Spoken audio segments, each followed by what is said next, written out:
પાટણમાં બાળ તસ્કરી મામલે મોટો ઘટસ્ફોટ. તસ્કરી બાદ બાળક દાટી દીધું. ખોદકામ બાદ મીઠું મળતા પોલીસ ગોતી ચડી. પાટણમાં નકલી ડોક્ટર દ્વારા પરિવારને અનાથ બાળક દત્તક લેવડાવવાની 1.20 લાખની છેતરપિંડી કર્યાનો કિસ્સો સામે આવ્યા બાદ વધુ એક ઘટસ્ફોટ થયો છે. નકલી ડોક્ટર સહિત ત્રણેય આરોપીઓએ પોલીસ સમક્ષ અન્ય એક બાળકને દાદરથી કામલપુર જવાના બ્રિજ નીચે બનાસ નદીમાં દાટી દીધું હોવાની કબૂલાત કરી.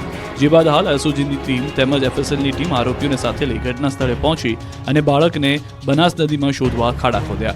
આ બાળકને આરોપી શિલ્પાના ગામ કાપપુર નજીક આવેલા દાદરના બનાસ નદી બ્રિજ નીચે દાટી દેવામાં આવ્યું હતું.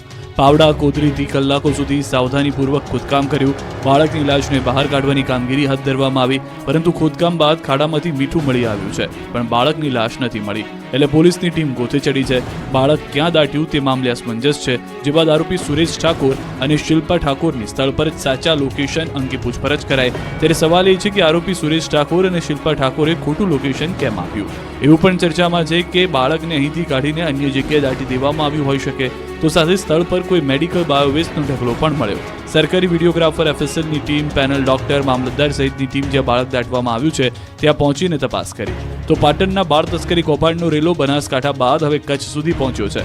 આરોપી સુરેશ ઠાકોર, શિલ્પા ઠાકોર અને રૂપસંગ ઠાકોરની પૂછપરછમાં વધુ નવા 2 નામ ખુલ્યા છે. કચ્છના આડેસરાના બોગસ ડોક્ટર નરેશ દેસાઈ તથા ધીરેન ઠાકોર પણ આ રેકેટમાં સંડોવાયેલા હોવાનો ખુલાસો થયો છે. નરેશ દેસાઈ આડેસરમાં બોગસ ડોક્ટર તરીકે કામ કરતો હતો. ધીરેન ઠાકોર પણ પહેલા ખાનગી હોસ્પિટલમાં કામ કરતો હતો. હાલ એસઓજી પોલીસે 2 આરોપીની અટક કરી તપાસ શરૂ કરી છે. બોટાદમાં સ્થપાયું ગુંડા રાજ. નામી બિલ્ડરના ઘર પર થયો પથ્થરમારો.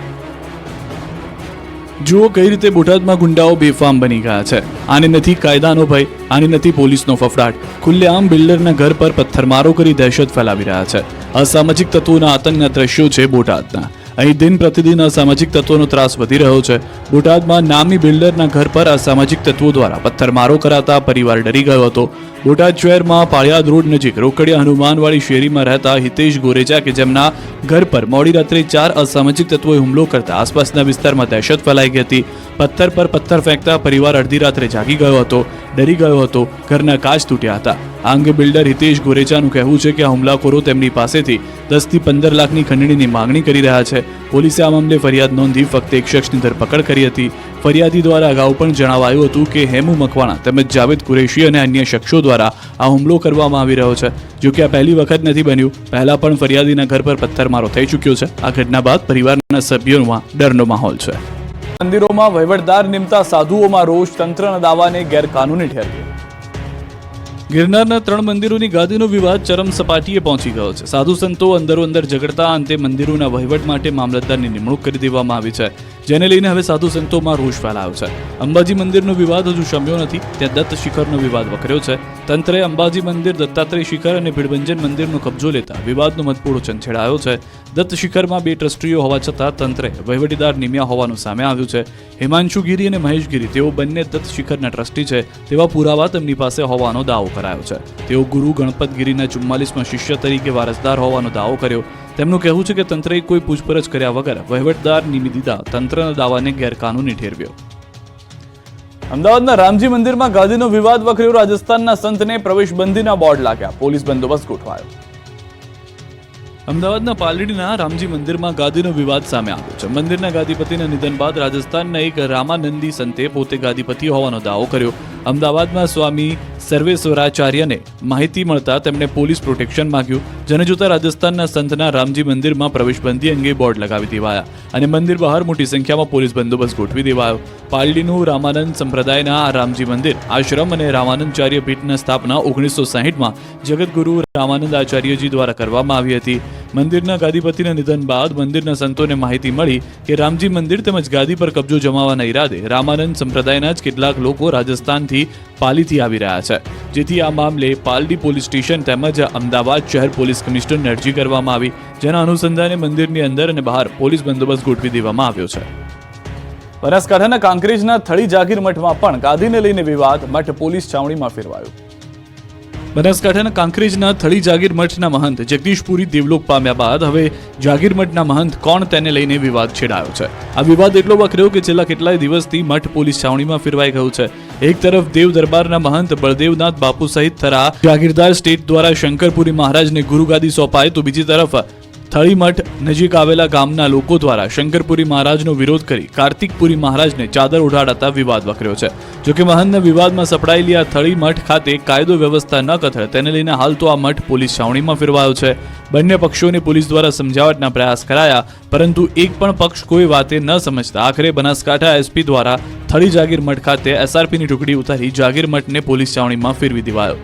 જોકે મહંત શંકરપુરીના વિરોધ અને મહંત કાર્તિકપુરીના સમર્થનમાં ઉમટેલા લોકોએ આક્ષેપ કર્યા કે મહંત શંકરપુરીને ખોટી રીતે ગાદીએ બેસાડવામાં આવ્યા છે, તો કેટલાક લોકોએ તો મઠની તિજોરીના તાળા તૂટી ગયા હોવાના પણ આક્ષેપો કરી દીધા.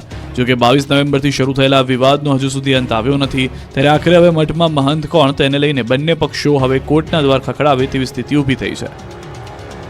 સીએનજી કાર ચાલકોને મોટો ઝટકો, સીએનજીના ભાવમાં તગડો વધારો, કાર ચલાવવી મોંઘી પડશે. પેટ્રોલ ડીઝલના આસમાને પહોંચેલા ભાવ બાદ હવે સીએનજી ગેસના ભાવમાં તગડો વધારો થયો છે. પેટ્રોલ અને સીએનજી ગેસના ભાવમાં જાણે રેસ ચાલતી હોય તેમ નવા માસથી ગુજરાત ગેસે સીએનજી ગેસના ભાવમાં કિલોએ ₹1.5 વધારો કર્યો છે. હવેથી પ્રતિ કિલો ગેસનો નવો ભાવ ₹77.76 ચૂકવવો પડશે. આ ભાવ વધારો આજથી જ લાગુ કરી દેવામાં આવ્યો છે. તો દાદરાનગર હવેલીમાં ₹78.66 1 કિલો સીએનજીને ચૂકવવા પડશે. આ સિવાય પાલઘર અને થાણેમાં ₹78.50 સીએનજીનો ભાવ વાહન ચાલકે આપવો પડશે. ત્યારે રાજસ્થાનમાં 1 કિલોનો સીએનજીનો ભાવ ₹82.31 ચૂકવવો પડશે. તો હરિયાણામાં સીએનજીનો ભાવ ₹86.55 પહોંચી ગયો છે. જ્યારે મધ્યપ્રદેશમાં 1 કિલો સીએનજીનો ભાવ સૌથી વધુ ₹93.01 થયો છે. આ સાથે જ સીએનજી કાર ચાલકોને વધુ એક વખત મોંઘવારીનો માર સહન કરવાનો વારો આવ્યો છે. જો સીએનજી ગેસના ભાવમાં આવી રીતે જ વધારો થશે તો વાહન ચાલકો પેટ્રોલ અથવા ડીઝલ વાહનો તરફ વળશે અને પ્રદૂષણ વધશે. ગુજરાત ગેસ આ પહેલા જુલાઈ ઓગસ્ટમાં પણ ભાવ વધારો કરી ચૂક્યું છે. બંને વખતે ₹1 વધારો થયો હતો. તો અમદાવાદમાં પેટ્રોલનો ભાવ ₹94.49 છે, એટલે સીએનજી ગેસ અને પેટ્રોલના ભાવમાં હવે માત્ર ₹16.73 જ અંતર બચ્યું છે. દિલ્હી મુંબઈ કોરિડોર હાઈવેનો 14 ગામના ખેડૂતોએ કર્યો છે વિરોધ. દાહોદથી નીકળતા દિલ્હી મુંબઈ કોરિડોર હાઈવેને લઈને ખેડૂતો વિરોધ કરી રહ્યા છે. દાહોદના 14 ગામના ખેડૂતો વળતરને લઈને મેદાને આવ્યા છે. જાલોદ તાલુકાના અસરગ્રસ્ત 14 ગામના ખેડૂતો 17 મૂળભૂત સુવિધાઓને લઈને વિરોધ કરી રહ્યા છે. આ અંગે છેલ્લા 3 વર્ષથી માંગણીઓ કરી રહ્યા છે. આંદોલન અને આવેદનપત્રો આપી રહ્યા છે, છતાં તંત્રના પેટનું પાણી ન હલતા અંતે ફરી 14 ગામના લોકો રોડ પર ઉતર્યા હતા. તંત્ર હવે લેખિતમાં બાંહેધરી નહીં આપે તો 3 ડિસેમ્બરે રોડનું ચાલતું કામ બંધ કરવાની ચીમકી આપી છે. 2 ડિસેમ્બર બાદ માંગણી પૂરી કરવા માટે લેખિત બાંહેધરી નહીં આપે તો લોકો ઉગ્ર આંદોલન કરશે. 3 ડિસેમ્બરે ખેડૂતો પરિવાર સાથે હાઈવે પર ઉતરીને કામ બંધ કરાવશે. અંબાજીમાં વેરો ન ભરતા લોકો સામે તવાઈ 26 મિલકત સીલ મારવામાં આવશે. યાત્રાધામ અંબાજીમાં તંત્ર વેરો ન ભરતા લોકો સામે તવાઈ બોલાવવાનું શરૂ કરી ચૂક્યું છે. અંબાજીમાં અનેક સંસ્થાઓ મિલકતોએ કરોડો રૂપિયાનો વેરો ભર્યો નથી, જેથી ધર્મશાળા, રહેણાંક મકાન અને દુકાનવાળાઓ પાસેથી લાખો રૂપિયાની વેરા વસૂલાત માટે કામગીરી શરૂ કરવામાં આવી છે. તાલુકા વિકાસ અધિકારી સહિત અંબાજી ગ્રામ પંચાયત સ્ટાફ તથા વહીવટદાર એક્શન મોડમાં જોવા મળ્યા હતા અને મોટી વેરા વસૂલાતવાળી મિલકતને સીલ કરવાની કામગીરી શરૂ કરવામાં આવી છે, જેને લઈને વર્ષોથી વેરા નહીં ભરનાર વેરા બાકીદારોમાં ફફડાટ ફેલાયો છે. 26 ઉપરાંત મિલકતોને સીલ મારવામાં આવશે. અંબાજી શહેરમાં 6 કરોડ ઉપરાંતની વેરા વસૂલાત કરવામાં આવશે. જોકે હાલમાં મોટી રકમના બાકીદારો સામે આ આકરા પગલાં ભરવામાં આવતા ડરનો માહોલ ઊભો થયો છે. ડીસા નગરપાલિકાના પ્રમુખને હટાવવા ભાજપના ધારાસભ્ય દબાણ કરતા હોવાનો આક્ષેપ, બ્રહ્મ સમાજે આપી આંદોલનની ચીમકી. ડીસા નગરપાલિકામાં ભાજપનો આંતરિક વિવાદ સપાટી પર આવી ગયો છે. ભાજપના ધારાસભ્ય ડીસા નગરપાલિકાના પ્રમુખ સંગીતાબેન દવેને હટાવવા માંગતા હોવાનો બ્રહ્મ સમાજે આક્ષેપ કર્યો છે, જેને લઈને ડીસાની પંચ પરગણા બ્રહ્મ સમાજની વાડીમાં જિલ્લાના બ્રહ્મ સમાજના આગેવાનો એકઠા થયા હતા. બ્રહ્મ સમાજના આગેવાનોએ આક્ષેપ કર્યો કે ડીસા નગરપાલિકાના મહિલા પ્રમુખ સંગીતાબેન દવેને પ્રમુખ પદ પરથી રાજીનામું આપવા માટે દબાણ કરાઈ રહ્યું છે. ડીસાના ધારાસભ્ય પ્રવીણ માળી પક્ષમાં ખોટી રજૂઆતો કરી સંગીતાબેનને પ્રમુખ પદેથી હટાવવાની કોશિશ કરી રહ્યા હોવાનું જણાવ્યું. મહત્વનું છે કે 14 મહિના પહેલા જ સંગીતાબેન દવેની પ્રમુખ તરીકે વરણી કરાઈ હતી. જોકે સંગીતાબેન દવેને પ્રમુખ બનાવતા ડીસા નગરપાલિકાના ભાજપના સભ્યોએ તેમનો વિરોધ કરીને રાજીનામા આપવાની ચીમકી ઉચ્ચારી હતી. જોકે તે બાદ મામલો થાળે પડ્યો, પરંતુ ત્યારબાદ ધારાસભ્ય પ્રવીણ માળીના જૂથ નગરપાલિકાના પ્રમુખને કામ ન કરવા દેતા હોવાના આક્ષેપ અવારનવાર થતા હતા, જેથી ડીસામાં બ્રહ્મ સમાજના આગેવાનો એકઠા થયા અને ચીમકી ઉચ્ચારી હતી કે જો બ્રહ્મ સમાજની બહેનને ભાજપ નગરપાલિકાના પ્રમુખ પદ પરથી રાજીનામું આપવા દબાણ કરાશે તો તે લોકો ભાજપ સાથે છેડો ફાડી ઉગ્ર આંદોલન કરશે. કારમાં black film, fancy number plate લગાડી હોય તો કાઢી નાખજો. મોરબીમાં પોલીસની મેગા ડ્રાઈવ.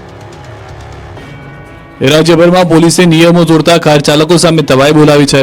સઘન ચેકિંગ હાથ ધરવામાં આવી રહ્યું છે. ત્યારે મોરબી શહેર પોલીસે મેગા ડ્રાઈવ હાથ ધરી. મેગા પોલીસ ડ્રાઈવમાં એસપી, ડીવાયએસપી, એલસીબી, પીઆઈ સહિત 150થી વધુ પોલીસ કર્મચારીઓ જોડાયા. મેગા વાહન ચેકિંગ ડ્રાઈવમાં 1600 જેટલા વાહનોનું ચેકિંગ હાથ ધરવામાં આવ્યું.